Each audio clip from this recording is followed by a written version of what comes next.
Hello student, कैसे हैं आप सब लोग। आई होप आप अच्छे होंगे। आज हम लेसन 6 पढ़ेंगे, छठवां लेसन, जिसका नाम है मिट्टी और वायु। देखिए, इसको पढ़ने का सबसे अच्छा फ़ायदा ये होगा कि हमको मिट्टी और वायु दोनों के बारे में जानकारी मिल जाएगी। तो जो लोग चैनल पे अभी नए हैं वो लोग चैनल को सब्सक्राइब कर दें और साथ में बेल आइकन भी दबा दें, ताकि जैसे ही वीडियो अपलोड हो आप सबको नोटिफिकेशन मिल जाए। देखिए, मिट्टी और वायु लेसन है, तो इसमें एक कहानी के रूप में बताया गया है शुरुआत में कि नैना नाम की एक लड़की थी जो गर्मियों के दिनों में छुट्टी बिताने के लिए अपने माता पिता के साथ गांव गई थी। और वह शहर में रहती थी, इसलिए शहर के वातावरण से ज़्यादा परिचित थी। तो जब वो गांव गई तो गांव के चारों तरफ जो है हरियाली देखी, आसपास पीले पीले फूल, ये सब चीज़ें देखे बड़े बड़े। तो उसके मन में सरसों के लहलहाते फूल, तो उसके मन में घूमने और कई चीज़ों को जानने की जिज्ञासा उत्पन्न हुई। तो वह जो है पूछती है कि मतलब आप मिट्टी से, कि उसके पैर में लग गई मिट्टी, तो मिट्टी से पूछती है आप कौन हो। तो इस तरह से ये कहानी टाइप का है, खैर उस पर हमको बहुत ज़्यादा नहीं जाना है। अब देखते हैं कि मेन जो इसमें पॉइंट है मिट्टी। देखिए, मिट्टी क्या है, तो भूमि की सबसे ऊपरी परत को मिट्टी कहते हैं। इसी में क्या होता है, यही जो ऊपरी परत है यही मिट्टी कहलाती है। मैं मौसम के प्रभाव के टूटने से बनी हूँ, ये मिट्टी मतलब उसको नैना को उत्तर देती है। मेरे अंदर जल वाष्प एवं पोषक तत्व पाए जाते हैं, अर्थात मिट्टी के अंदर ही जल वाष्प और पोषक तत्व पाए जाते हैं। ये प्राकृतिक तत्व मुझे शक्ति प्रदान करते हैं, ऐसा मिट्टी बताती है। फिर मिट्टी के बारे में कुछ और विशेषता बताई गई है कि मैं पृथ्वी की चट्टानों में वातावरण की विभिन्नता के कारण अलग अलग स्थानों पर अलग अलग रंग में दिखती हूँ। कहने का मतलब है कि मिट्टी का जो कलर होता है, जो रंग होता है, कहीं पर लाल होता है, कहीं पर काला होता है, कहीं पर मतलब सफ़ेद टाइप का भी होता है, तो छुइया कलर होता है। तो इस तरह तरह के कहीं कहीं पर चिकनी होती है, कहीं पर भुरभुरी होती है, कहीं पर कंक्रीट होती है, कहीं पर काली होती है, कहीं पर लेटेराइट मिट्टी होती है, कहीं पर लाल होती है। इस तरह तरह तरह तरह तरह के मिट्टी के रंग एवं प्रकार हैं। जिस मिट्टी में बड़े बड़े कण होते हैं और बालू की मात्रा अधिक होती है वह मिट्टी जो है बलुई मिट्टी होती है। जिस मिट्टी में कण छोटे तथा बालू की मात्रा अपेक्षाकृत कम होती है वह चिकनी मिट्टी होती है। मध्यम आकार के कणों वाली मिट्टी को सिल्ट कहते हैं। तो ये आप यहाँ से देख सकते हैं मिट्टी के प्रकार में। आपका एक क्वेश्चन आगे चल के बनेगा कि मिट्टी कितने प्रकार की होती है, तो यहाँ से आपको आंसर भी साथ साथ मिल जाएगा। मिट्टी, लाल मिट्टी, काली मिट्टी, लेटेराइट मिट्टी, ये आपको आगे आंसर बनेंगे, क्वेश्चन बनेंगे इस तरह से। फिर है, ये कहानी है, नैना कुछ पूछती है मिट्टी के बारे में। पूछने के बाद उसको कुछ प्रश्न सूझता है, वो बताती है। अच्छा, नैना फिर पूछती है कि अच्छा बताइए आपका क्या काम है। तो मिट्टी सोचिए, यदि हवा, पानी एवं सूर्य का प्रकाश न मिले तो मैं कैसे ना रहूं, तो आप पेड़ पौधे कहाँ उगा सकते हैं। ऐसा जवाब मिट्टी को जो है देती है नैना को। फिर उसके बाद आते हैं जो इसका इम्पोर्टेंट फैक्टर है। देखिए, मिट्टी में क्या होता है कि मिट्टी में पानी को सोखने की क्षमता होती है। जो इम्पोर्टेंट फैक्टर है इसका, कि मिट्टी में जो होता है वो पानी की सोखने की क्षमता होती है और नमी बनाए रखने की क्षमता भी होती है। और इसी में जो है पेड़ पौधे उगते हैं, और इसी में हमारे जो है छन छन के पानी गहराई के अंदर जाता है। मिट्टी के अंदर ही जब बारिश होती है तो इसी में पानी छन छन की गहराई से अंदर जाता है। मुझे कुआं खोदकर तालाब एवं जलाशयों में पानी संग्रहित करने में मौका मिलता है, मिट्टी को ही खोद कर मिलता है। घर बनाने के काम में आती हूँ। ऐसा जो है नैना को मिट्टी जवाब देती है, प्रश्न का उत्तर देती है। मैं पेड़ पौधों के साथ साथ जीव जंतुओं के भी आश्रय स्थल का भी कार्य करती हूँ। तो इस तरह से नैना उसको वो मिट्टी जो है जवाब दे रही है। फिर मिट्टी के बताती है फिर नैना प्रश्न पूछती है कि आप पेड़ पौधे, जीव जंतु एवं मनुष्यों के सभी आश्रय स्थलों का कार्य करते हैं, आप हम सभी के लिए बहुत उपयोगी हैं। तो मिट्टी कहती है कि मैं आप सभी के लिए बहुत उपयोगी हूँ, परंतु मानव जात ने मेरे साथ बहुत अन्याय किया है। ये सही बात है, मानव जात ने मेरे साथ बहुत अन्याय किया है। अपने उपयोग के लिए उन्होंने पेड़ पौधे एवं घास के मैदानों को समाप्त कर दिया है। पेड़ पौधे, घास एवं वनस्पतियाँ हमारे ही परिवार के अंग हैं, ऐसा मिट्टी का कहना है। तो इस तरह से वो बताती है। फिर नैना कहती है कि आप बताइए, आप हमें हम आपके संरक्षण के लिए क्या कर सकते हैं, जैसा नैना कहती है। तो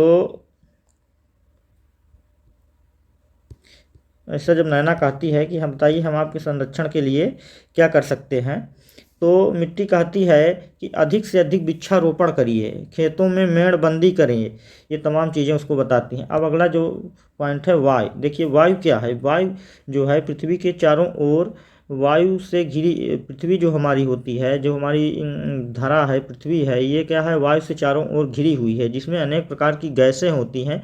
पृथ्वी के चारों ओर गैसों का यह जो बना घेरा है, यही क्या कहलाता है, वायुमंडल कहलाता है। यही वायुमंडल कहलाता है। पृथ्वी में क्या होता है कि गुरुत्वाकर्षण की शक्ति के कारण यह वायुमंडल सबसे अधिक उसके साथ टिका हुआ है। वायुमंडल से ही पृथ्वी पर विभिन्न प्रकार के जीवों का जीवन संभव है। वायुमंडल ना होता तो पृथ्वी पर जीवन भी ना होता। चंद्रमा का अपना वायुमंडल नहीं है, इसलिए वहाँ पर जीव जंतु एवं पेड़ पौधे पशु पक्षी आदि नहीं पाए जाते हैं। सही बात है, चंद्रमा का अपना कोई वायुमंडल नहीं होता है।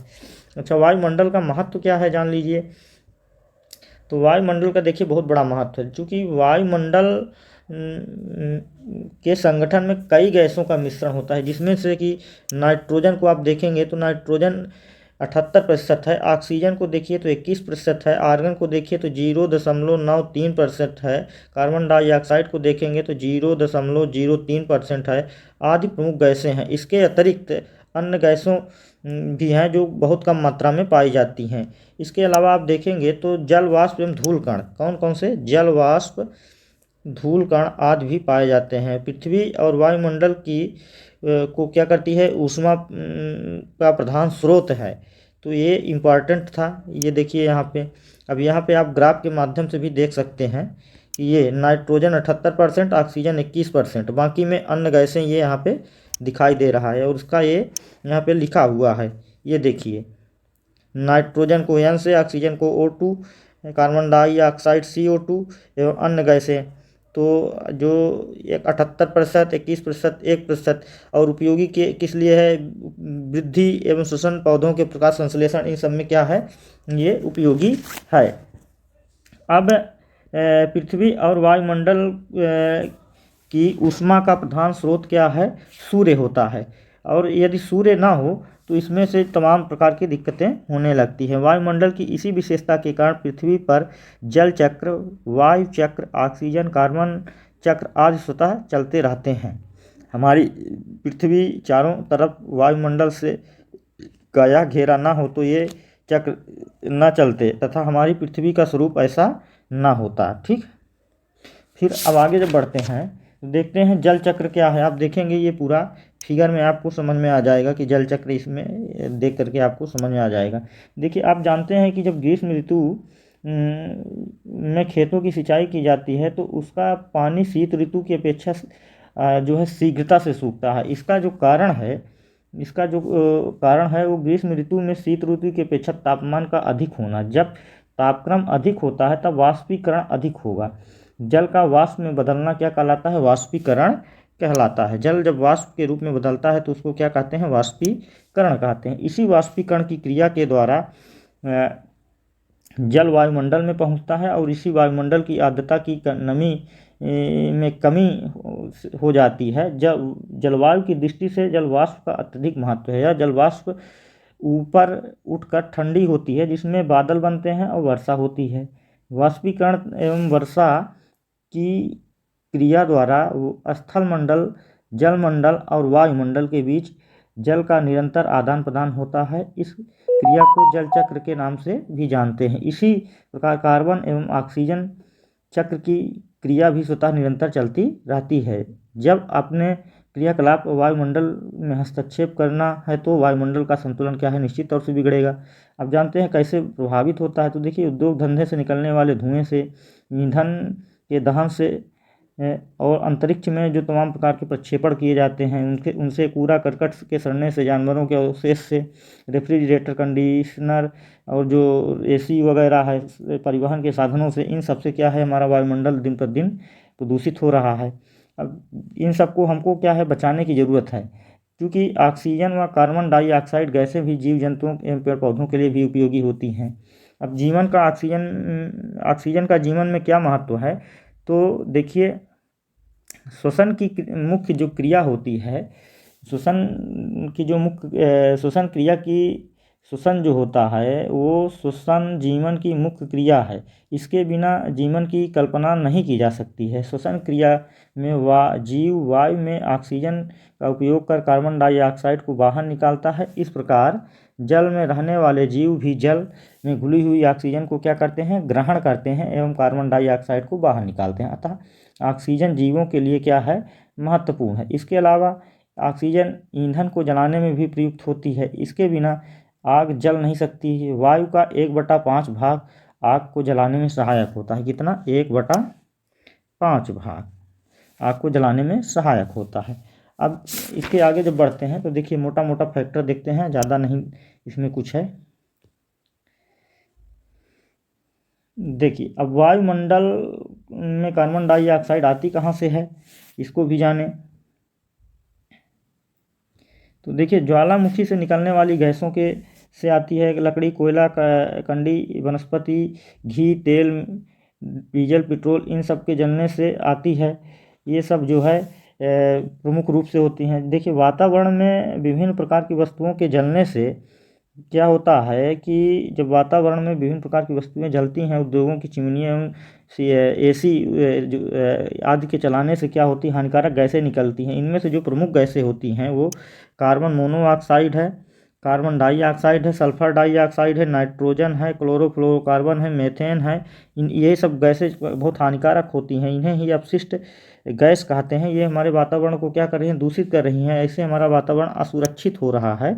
इसके लिए हमको क्या करना चाहिए, इसके निष्कासन के लिए हमें उचित प्रबंध करना चाहिए। पहली बात तो कारखानों तथा ईंट भट्ठों की चिमनियों को ऊंचा कर देना चाहिए। दूसरी बात ये करना चाहिए कि कारखानों की चिमनियों में धूम अवशेषक लगा देना चाहिए। तीसरी बात, हमारे आसपास पर्याप्त पेड़ पौधे लगाए जाएँ। तो इस तरह से हम जो है अपने वातावरण को बचा सकते हैं। हम प्रश्न इसका देख लेते हैं, मिट्टी किसे कहते हैं, आप सबको पता है कि भूमि की ऊपरी उपजाऊ परत को मिट्टी कहते हैं। मिट्टी के कितने प्रकार होते हैं, तो काली मिट्टी, लाल मिट्टी, दोमट मिट्टी, लेटेराइट मिट्टी, ये सब मिट्टी के ही प्रकार हैं। मृदा प्रदूषण किन कारणों से होता है, आप सब जानते हैं कि खेतों में आजकल रासायनिक खाद ज़्यादा उपयोग किया जा रहा है। फैक्ट्रियों से निकलने वाले रसायन, कूड़ा करकट, गंदा कचरा, ये सब मिट्टी को प्रदूषित कर रहे हैं। वायुमंडल क्या है, सबको पता है कि वायु जो होती है पृथ्वी के चारों ओर वायु का घेरा होता है, जिनमें अनेक प्रकार की गैसें होती हैं। गैसों का से यह बना घेरा जो है वायुमंडल कहलाता है। तो यहाँ से आप कर सकते हैं। गैसीय अपशिष्ट हमने बता दिया। अब देखिए जो इसके रिक्त स्थानों की पूर्ति है उसको देख लीजिए। देखिए भूमि की ऊपरी उपजाऊ परत को मिट्टी कहते हैं। पेड़ पौधे, मिट्टी पेड़ पौधे को क्या प्रदान करती है, सहारा प्रदान करती है, ठीक है ना। अच्छा, और सभी पोषक तत्व प्रदान करती है। पेड़ पौधों को स्वस्थ रखने के लिए रासायनिक उर्वरक की जगह जैविक खाद का प्रयोग करना चाहिए, सबको पता है। तो इस तरह से आप जो है कर सकते हैं। अब अगला जो है, जैसे मानव के हस्तक्षेप से वायुमंडल का क्या हो रहा है, संतुलन बिगड़ रहा है। पेड़ पौधे सूर्य की प्रकाश की उपस्थिति में जो है अपना भोजन बनाते हैं। किसकी, कार्बन डाइऑक्साइड गैस लेकर के अपना भोजन बनाते हैं, क्लोरो, ये सब। अच्छा, कारखानों की चिमनियों से क्या होता है, लगातार प्रदूषण निकलता रहता है। तो ये लेसन में इतना ही था। बाकी इसके जो क्वेश्चन आंसर है उसको आप एक बार किताब से भी देख लीजिएगा। जो लोग चैनल पे नए हैं वो लोग चैनल को सब्सक्राइब कर देंगे, साथ में बेल आइकन को भी प्रेस कर देंगे। इसके क्वेश्चन आंसर एक बार फिर से देख लीजिए। यहाँ से कई बार प्रश्न बनते हैं और जो प्रश्न हैं उनको आप यहाँ से आराम से रोक के वीडियो कर सकते हैं। धन्यवाद।